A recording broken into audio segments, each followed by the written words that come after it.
تصور کنید یک روز صبح از خواب بیدار می‌شوید، در آینه نگاه می‌کنید و می‌بینید چهره‌تان لاغرتر شده، پوستتان می‌درخشد، انرژیتان بیشتر شده و اشتهای شکر تقریباً ناپدید شده است.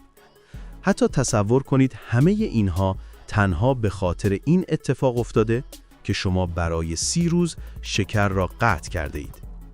غیر ممکن به نظر می رسد؟ اصلاً بدن شما خیلی سریعتر از آنچه فکر می کنید تغییر می کند و اتفاقاتی که بعد از آن رخ می دهد شما را شگفت زده خواهد کرد. امروز دقیقاً مراحلی را توضیح می دهیم که وقتی شما شکر اضافی را برای 30 روز حذف می کنید چه بر سر بدنتان می آید. نه رژیم، نه قطع کربوهیدرات، تنها وقتی شکر را کنار میگذارید تغییرات واقعاً خارق العاده اند. هفته اول دوره اعتیاد و ترجیح بدن یا ویدراول. روزهای 3 تا 7 سخت‌ترین مرحله. در این روزها ممکن است خسته شوید، عصبانی شوید، هوس شکر شدیدی داشته باشید. چرا؟ چون شکر در مغز مثل یک ماشه دوپامین کار می کند.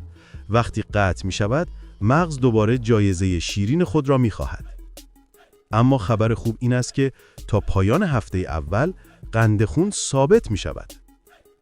حال روحی یک نواخت می شود، هوس به شدت شکر رفته رفته کم می شود، بدن شما بالاخره وابستگی به شکر را خاموش می کند.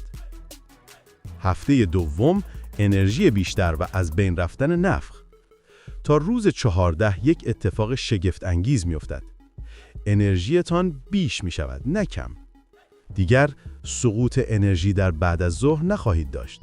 شکمتان صافتر می شود. پفی صورت کم می شود. دلیل؟ چون قطع شکر باعث کاهش التهاب می شود و بدن به جای انرژی سریعی که شکر می دهد شروع به سوزاندن چربی ذخیره شده می کند. شما واقعاً احساس سبکی می کنید. هم از درون، هم از بیرون. هفته سوم تغییر ظاهر پوست و کاهش چربی. حوالی روز 21 پوست صافتر و روشن‌تر می شود.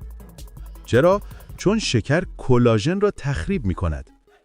با حذف شکر پوست براق‌تر و الاستیسیتش بیشتر می شود. در این مرحله چربی سوزی واضح می شود. دور کمر باریکتر می شود. گونه ها تیزتر می شوند. لباس ها آزادتر می شوند. بدن وارد حالت ترمیم می شود. هفته چهارم تغییر کامل روز 30. تا روز 30 همه چیز تغییر می کند. بدنی سبکتر، ذهنی واضحتر، خواب عمیقتر، گوارش بهتر، هوس‌ها تقریباً ناپدید. و بهترین بخش چیه؟ مزه چش‌ها ریست می شوند. میوه شیرین‌تر به نظر می رسد. غذای سالم خوشمزه تر می شود.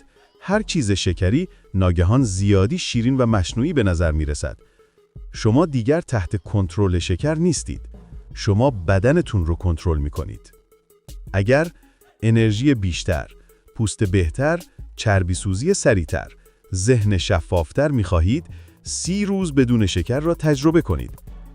بدنتان شما را شکر خواهد کرد و شاید هیچ وقت به حال قبل برنگردید. در آخر لایک و سابسکرایب را فراموش نکن. دوستتان دارم.